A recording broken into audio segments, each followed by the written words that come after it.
"It is now many years ago," said Gloin, "that a shadow of disquiet fell upon our people. Whence it came we did not at first perceive. Words began to be whispered in secret. It was said that we were hemmed in a narrow place, and that greater wealth and splendor would be found in a wider world. Some spoke of Moria, the mighty works of our fathers that are called in our own tongue Kahazad Doom, and they declared that now at last we had the power and numbers to return. And now, thanks to this frankly very impressive supplement for the One Ring, we can all venture into the long dark of Moria." I've probably called this video a review, but this isn't really going to be a critical look at this book. Instead, it's pretty much just going to be me listing what I like about it for 10 minutes, because there is a lot to like here. Let's start off with a brief overview. This absolutely beautiful book, seriously, this has to be the best cover so far, comes in at 228 pages long, which is just 10 pages shorter than the core rules. There is also a big fold-out map with this incredible map on one side and a combat diagram on the other, and I'll come back to this later. The book is broken into 7 sections, starting with a brief introduction. This section is the shortest, only being about 4 pages long, but it is a nice introduction to Moria and even has a timeline of the city's history. It's worth noting here that the setting keeps with the timeline set out in the core rules, which is between the events of The Hobbit and The Lord of the Rings. It even takes place before Balin's failed expedition, so some locations look a bit different than we're used to seeing, like the Dwarves of Durin themselves. Even though this absolutely terrific art shows the Watcher in the water and the flooded Siranon, this hasn't happened yet. Of course, it's easy enough to change a few descriptions if you want to change the timeline a bit. Chapter 2 gives more information about setting a game within Moria, including some reasons for going into the mines and several NPCs who might act as patrons or rivals.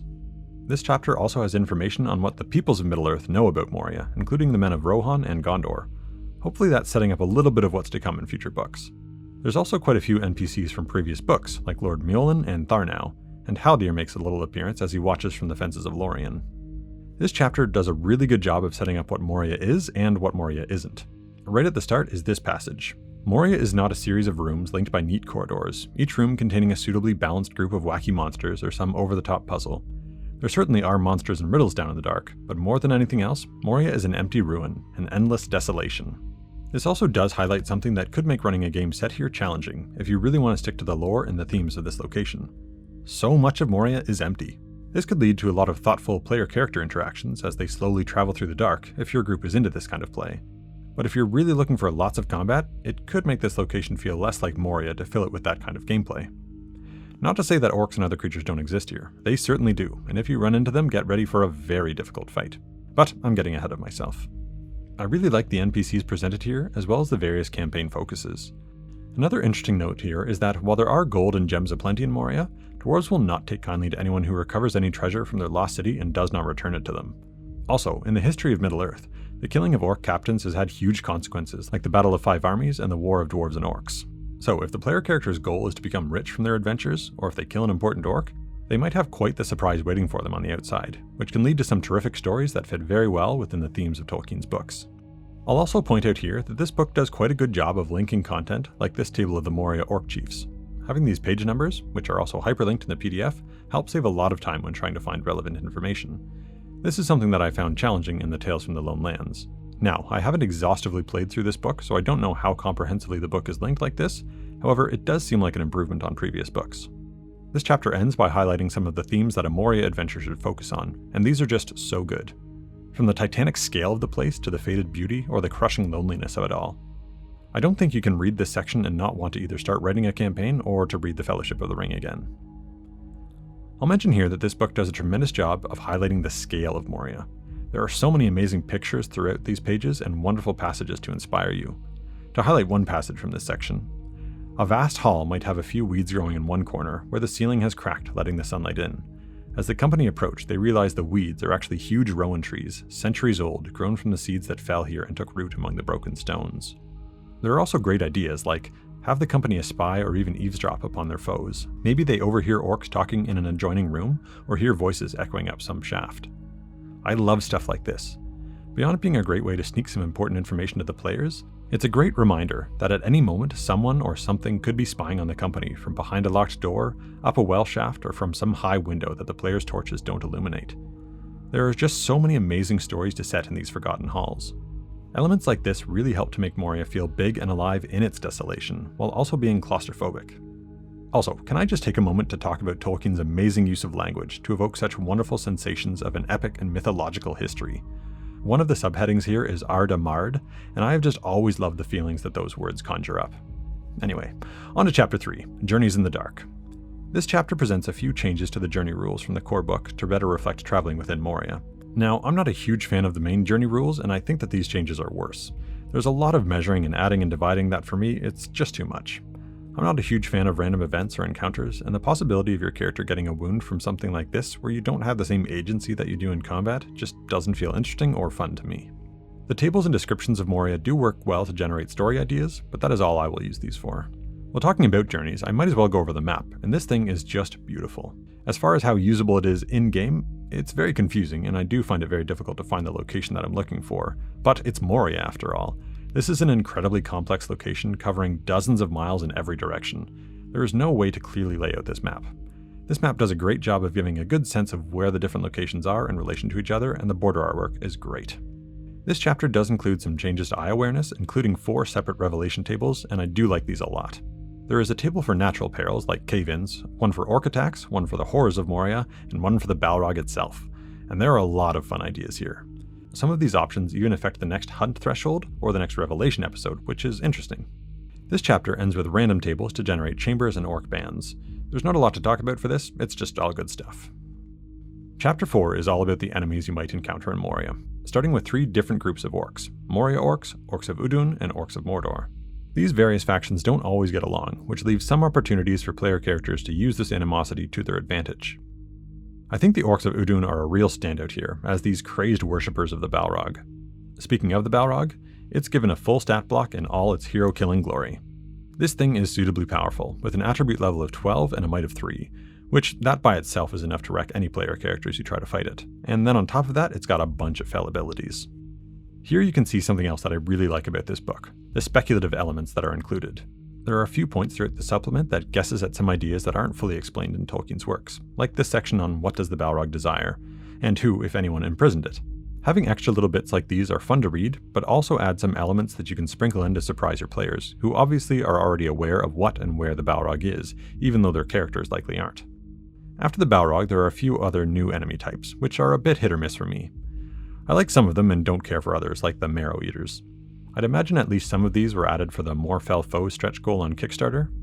Adding new creatures to a Middle-earth game is always going to be tricky to create ones that feel like they belong in this world. However, it is of course very easy to just not use any elements you don't like. One adversary type I'm really surprised isn't included is a Stone Giant. Part of this book covers traveling over the mountains. It seems strange to make up new creatures for this book when Stone Giants are mentioned in The Hobbit, and where else are you going to include them if not here? There is a brief mention of giants being driven out of the mountains in days of old, but I'm not sure where that comes from. Anyways, before I finish up with this chapter, let's take a look at the combat diagram that is on the reverse side of the map. This is a nice element to add to the One Ring, and it is designed beautifully. It works really well for if you want to use miniatures but don't have a bunch of terrain and buildings. Instead, players can get a nice sense of who they are facing and what stance everyone is using, while also having the major combat rules right there for quick reference. I think I've heard somewhere that Francesco Mattioli, who has been creating the maps in this combat diagram for the One Ring, is taking a break after Moria, which is a shame because his work, especially in this book, is just so good. Chapter 5 is the biggest section of this book, with 26 landmarks to build into your campaign. This includes areas both outside, above, and on top of the mountains. There are some familiar locations like the Doors of Durin and the Bridge of Gaza Doom, all the way down to the Foundations of Stone, but also some new locations like Goblin Village, the Ledge of Woe, and the Vault of Uruk-Tharbun. Right near the start of this chapter, there's a very helpful table that lists the different entrances into Moria. This is a nice touch that is sure to be helpful when planning a campaign. I'm not going to go through all the locations in this video, however these landmarks are great. The Schemes and Trouble sections offers a lot of plot elements to include in your game, and there are many NPCs throughout, both friends and foes. A few landmarks that really stood out to me were Tarlok's Hall, the Lost Citadel of the Ringsmiths, the Udun Temple, and the Balrog's Throne, to name a few. Tarlok's Hall is a human settlement that was built in the foothills of the Misty Mountains 200 years ago at the site of an abandoned mine shaft. The humans assumed that the shaft led to some ancient barrow built by giants. New warriors must prove themselves by taking the path of trials and explore these ancient ruins. I really like this idea of people going into Moria who don't know what it is. I could easily play a campaign starting from this location. Reading this really brought to mind this amazing photo and quote of Howard Carter first opening King Tutankhamun's tomb in 1922. Anyways, back to some of the landmarks from this book. The Citadel of the Ringsmiths will be pretty hard to find, but it does have the possibility for a player character to complete an unfinished Ring of Power, if they are willing to pay the price. And then, if we go far beneath the mountains, we reach the Udun Temple. This area belongs to a cult of orcs that worship the Balrog, and it's a terrific location for players to find themselves in if the rest of Moria has been too pleasant for their liking. This temple, complete with an enemy called Thu the Fire Speaker, really made me think of something that Edgar Rice Burroughs or Robert E. Howard might have come up with, which I realize isn't quite on Tolkien's brand, but it's still a really cool location that I think works well here.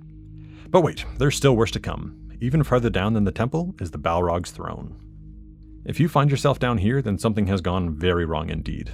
Gareth Hanrahan and the team included some really cool details about this location that build upon the idea that the Balrog did not choose to hide beneath the mountains, but was instead imprisoned there.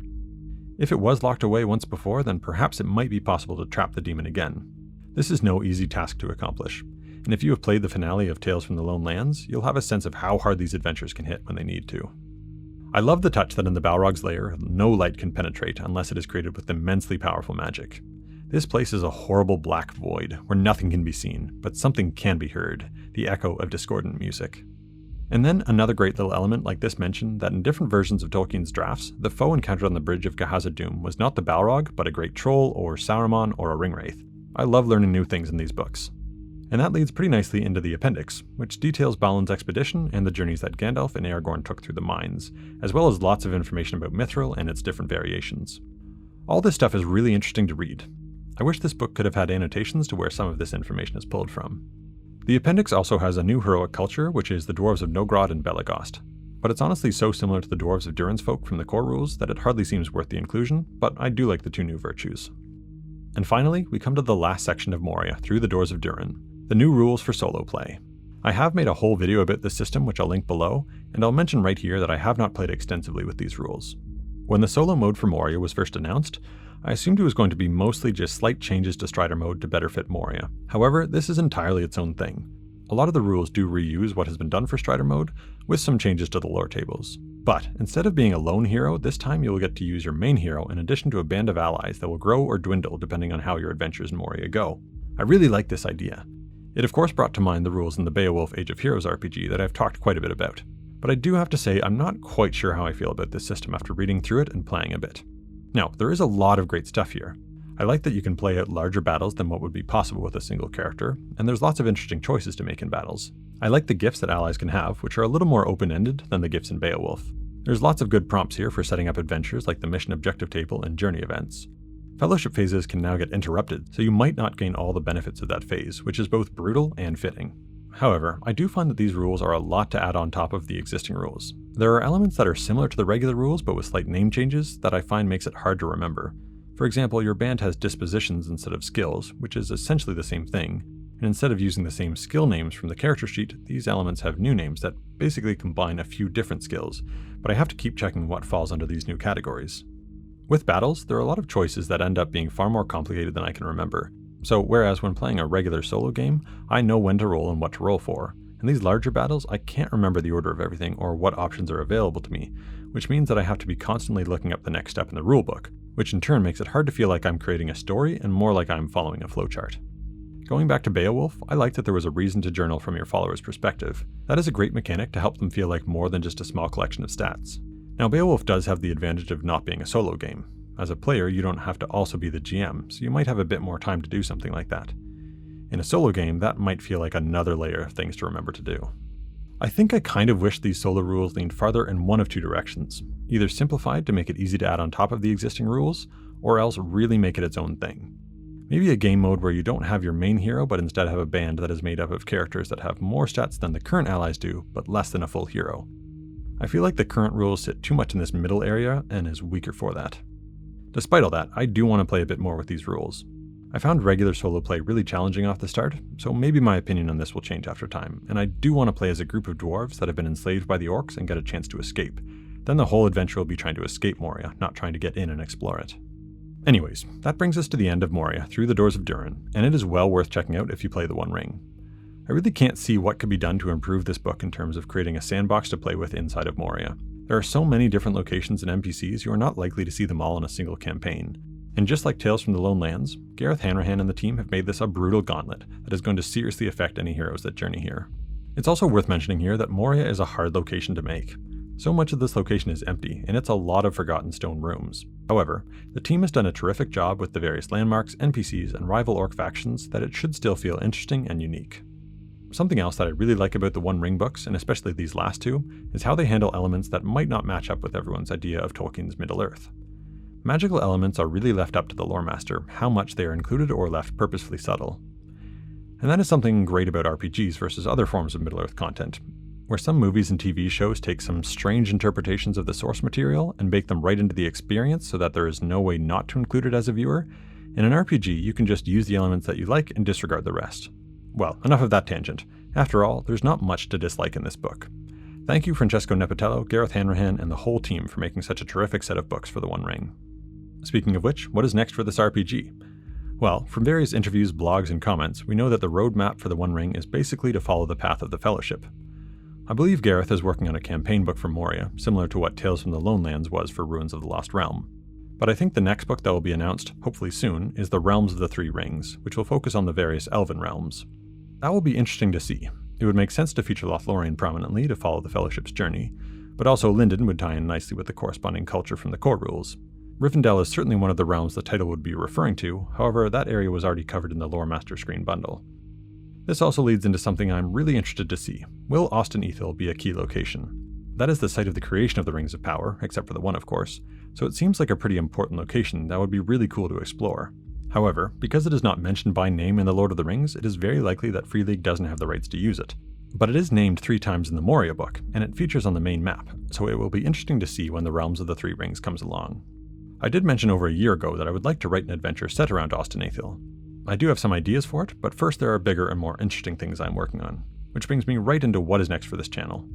Back in June of 2023, I mentioned working on a big secret project. It is something I am so excited about, but I have hardly worked on it because any free time I have for stuff like that goes into making videos. So I will be taking a break from making videos for a while until this project is done, or nearly so. The document is currently about 28 pages long, which I think is about 1/3 of the way done. I hope you'll stay tuned to this channel because there is something really special coming that you won't find anywhere else. That's all for now. If you have Moria through the doors of Durin, please share your thoughts below. Which landmark is your favorite and how will you enter the mines in the first place? Thanks so much for watching. Have a great day.